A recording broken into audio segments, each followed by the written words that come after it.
Hey everyone, it's DrRic, and today's Herbal 411 highlight is on what to do about nutrition when you're trying to build muscle. So I realize that not everybody likes resistance exercise. Any form of exercise is fair. I've always pushed 15 minutes of hell to maintain myself between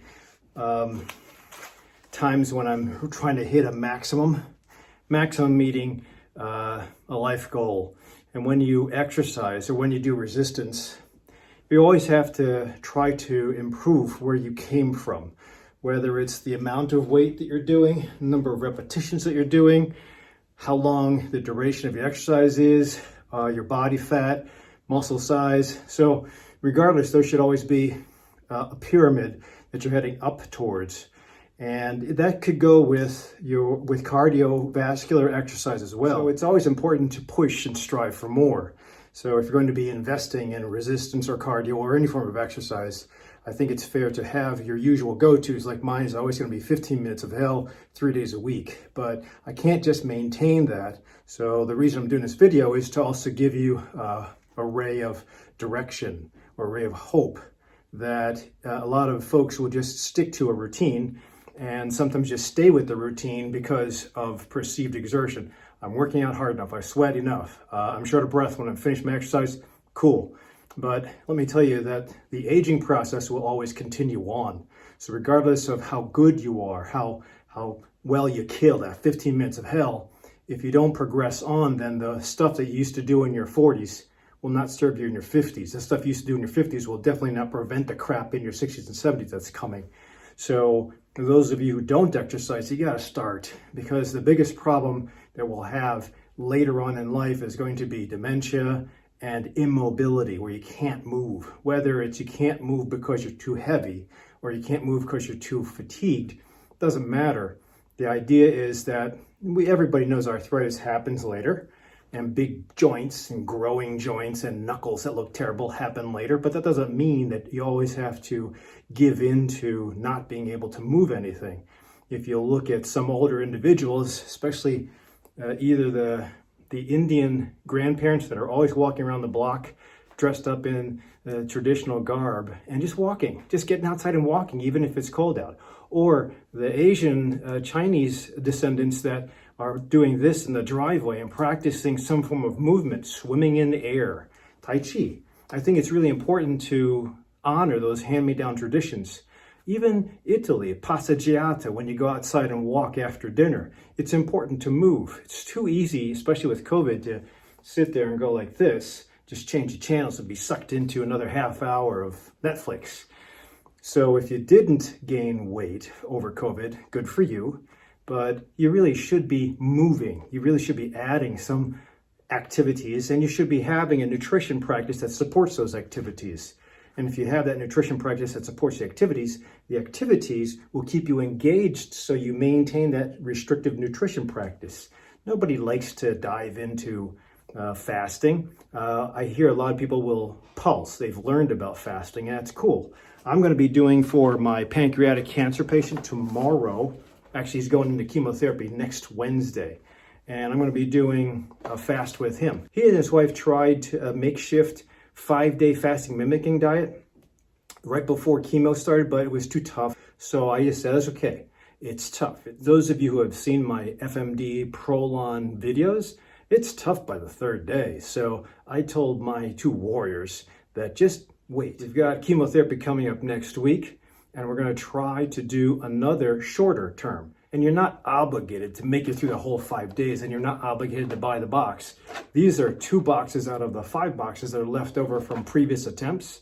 Yeah, sometimes I tap out because I just can't make it. So I've accumulated some stuff. I'm going to do a hybrid of 2 days of leftover Prolon box and 3 days of calculated meals, all equal to the fasting mimicking diet, which is on day 1, 1,000 calories, and on the 2nd to the 5th day, 750 calories. I think those have proven in the past that my testosterone jumps up, my thyroid goes into hibernation and then blossoms, my white blood cells go into hibernation, my gut goes into hibernation, and everything blossoms. Nothing like having stem cell be stimulated to produce. Sometimes you can get to an orthopedic surgeon and he can inject stem cells into your knee so you can avoid the surgery that's coming up. And why wouldn't you just try to do it your own way by instilling the natural immune system to blossom their own stem cells? And you can do it. It's tough. But the data from Walter Longo has said that if you do 3 months of a fast, 5-day fast, once a month for 3 months, if you're a cancer patient, that will increase your outcome as far as surviving the cancer with chemotherapy. If you're not a cancer patient, you just want to lose weight and you're stuck, I think pulsing your body into a little bit of a shock will also reset the metabolism. So a lot of us are glucose dependent, carbohydrate heavy, and in the standard American diet, that usually means insulin resistance. And if you're not insulin resistant now and you're overweight, you will be sooner or later. It's a natural course of the disease. So what we want to do is reverse the insulin resistance by making yourself insulin sensitive. And sometimes the only way to do that is to induce a little bit of fasting. Doesn't mean you have to be water only fasting. There's ways to do it. And that's what Longo came up with these boxes. It's easy, it's effortless. If you open up a box, each box has a day of eating, and most of the eating is soups and some olives, which I hate, and maybe a bar or two, and some glycerol. So this keeps you busy. It's a programmed eating pattern, and it keeps you engaged. It's novel, and it makes you look towards the next day, and the next day makes you look towards the 5th day. The 5th day makes you look towards finishing the fast and going into a 6th to the 16th day of rebuilding again.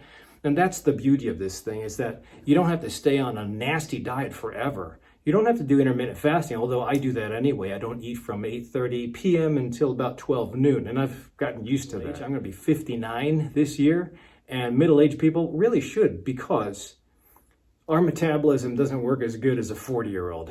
If I was to talk to my 30-year-old self, I'd say stop the alcohol, cut back on a coffee, start watching your nutrition, and do some mindful practice, because you got some crap coming your way. But I probably wouldn't hear it if I was in my 30s, because I have so much testosterone, I feel bulletproof. At least I felt bulletproof back then. With the wisdom I have now, I'd rather just fix it back then and just make it much easier in my 50s and 60s. I'm not going to be an average 60-year-old. I refuse to do that. I'm not going to be taking any medicines. I refuse to do that too. If I have to have a procedure, fine. If I develop cancer, fine. At least I paid it forward and did my best.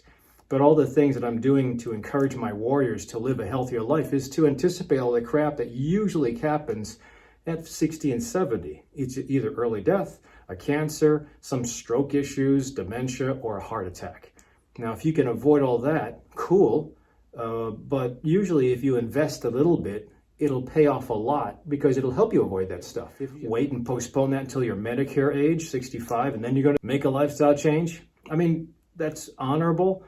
Good luck, though, because most people, by that time they get to 65, Medicare age, they can't reverse the disease process because they're too tired, too heavy, and too weak. I think you can really avoid that, but unfortunately the medical system is not built to give you that advice. The medical system is built to fix and band-aid things all along until you get a whole bunch of band-aids by the time you turn 60 and 70, plus procedures. So integrative medicine works a little bit differently. That's why I try to empower my patients with this interface, also with seeing you via my internet consults or seeing you in the office. But regardless, the standard paradigm of Western medicine, where you have 15 minutes and you're out, and I have to see multiple patients to break even or make money, I think it's important to change lives. It takes time to change lives, and sometimes I spend up to 2 hours with an evaluation just so that we have direction.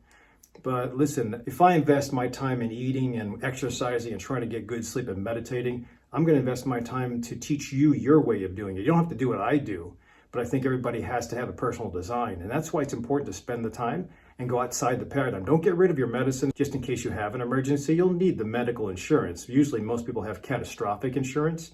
At this point in time, I don't even have insurance. I mean, I can go backwards in Cobra and pay $1,800 a month from September until when I get in trouble. But the pandemic is allowing me to extend that. Now, I haven't pulled that trigger yet. I'm going to try to find a job where I can get insurance. But my insurance at this point in time is this investment right here. Eating, fasting, pulsing my fasts, pressing between fasts with high protein, high fat, vegetarian, it doesn't matter. There's always a challenge depending on the age group to tackle the medical disease of the age or the decade and the social obligations of the decade. I still have a lot of bills to pay to put my kids through college. I have to get some kind of retirement fund one of these days, just to make sure that I don't burden my kids in case I get sick. But it is important to pay it forward. Even if I can't tell the future, if you invest now, at least you won't be remiss in case you head down the wrong path. So it's so cool when I see other people that turn the corner and they adopt a lifestyle change. It makes me very proud. Also makes me obligated to keep up with them. I'm watching some of my Facebook patients, my warriors, or my Instagram warriors. I'm thinking, oh man, now I'm guilty. Now it's 8 o'clock at night. I don't usually work out now because I'm going to go to sleep soon and it might interrupt, but I didn't have time to exercise today. So I'm paying it forward. I have to do it. It might destroy my sleep, but at least I stimulated muscle.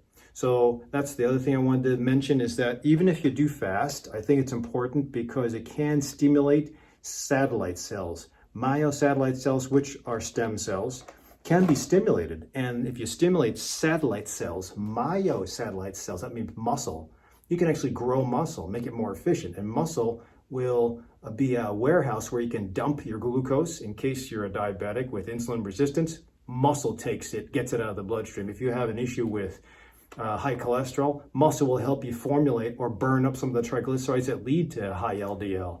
I think it's just important, but you don't really hear that from your doctors. You just hear, well, your cholesterol is so high, so we'll have to give you a statin now. Or your blood pressure is high, so you work on low salt diet, but let me just give you this medicine for the time being. Or you're insulin resistant, let me just give you metformin for now. Otherwise, work on your diet, lose some weight, see you in 3 months. The likelihood is you're not going to be able to reverse it on your own. So I think that's why we need to have investment in coaches, lifestyle, doctors that think outside the box, and maybe higher success rates. Now, if you can't afford all that stuff, all right, but you're going to have to go down the Medicare, Medicaid route, and I don't know where that's going. I'll probably bankrupt by 2026. So whether we go to a one-pay or socialized medicine or not, if you are not healthy, you're not going to be happy either way. If you're healthy, I think you'd be happier. You don't have to worry about going down that route. The bottom line is, if you are investing in a nutrition practice, don't forget to try to stimulate a bit of muscle, especially if you're older, so that you will not only have utilization of those macronutrients, proteins, fats, and carbohydrates that you're taking in, but you'll also have a rhythm of exercise, sleep, eat, exercise, sleep, eat, work, and the rhythm will keep you engaged. Those of us who are stuck at home, it's like the boundaries have overlapped. The kitchen is next to the work site, so it's easy when you're getting bored with your work, go eat something. And the TV is next to the kitchen, so if you have something really big or you get tired because you had a high carb meal, you go lie down and watch TV because you don't want to sleep, but you just watch something on TV because that'll keep you engaged. It's important to work, pay the bills, shelter your family, but it's just as important to pay it forward and make sure you're healthy so you can continue that for a long time. If you're not sure how to navigate to work between your doctor and also see me on the side as your integrative medicine physician, I'll be teaching some basic steps on how to do that, or I can be the bridge between Western medicine and alternative medicine and get you better outcomes. Sign up down below for my Saturday, February 6th, 10:30 a.m. community event at the Endorphin Effect, and I'll teach you what I know, and we'll try to have some fun with it too. Thanks for watching up until this point, but even if you can't make it, subscribe to me on YouTube. I do new videos every week, and it's usually all around empowering you guys to be warriors. Thanks for watching. Now go work out.